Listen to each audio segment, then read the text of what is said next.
বাংলাদেশ থেকে কিছু মৌলবাদী বলছে যে আমরা ভারতকে সাহায্য করেছি। কি করে সাহায্য করেছে? 4টি জঙ্গি পাঠিয়ে সাহায্য করেছেন?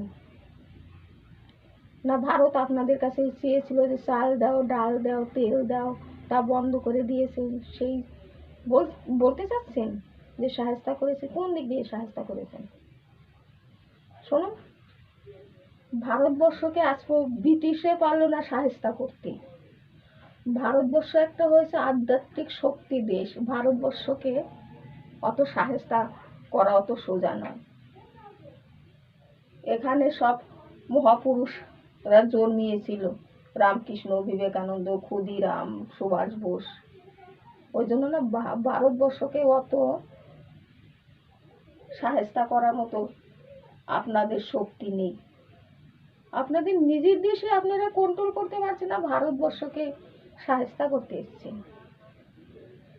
নিজের দেশকে রক্ষা করতে পারছেন না, ভারতবর্ষকে সাহায্য আপনাদের করতে হবে না, আপনারা নিজেরাই সাহায্য হয়ে যাবেন।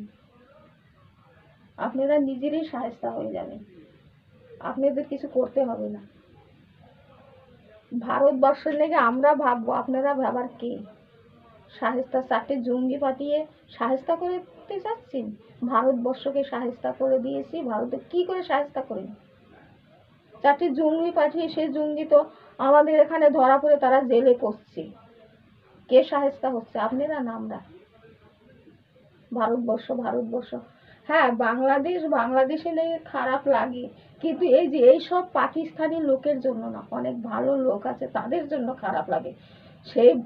এই পাকিস্তানি লোকগুলো এখন চাচ্ছে যে বাংলাদেশকে ধ্বংস করব, বাংলাদেশকে ধ্বংস করবো। এগুলো হচ্ছে পাকিস্তানের জন্ম। ওই জন্য তারা বাংলাদেশটাকেও গিলে খেতে চাচ্ছে। নিজের দেশকে নিজে ভালো জানে না যে ভালো রাখবো, বা বাংলাদেশকে কি করে ভালো রাখবো নিজেরা জানে না। পরের নামে এসে দোষ চাপায় যে ভারতকে সাহায্য করবো। ভারতকে সাহায্য করা তো সোজা, ব্রিটিশরা পারে নাই।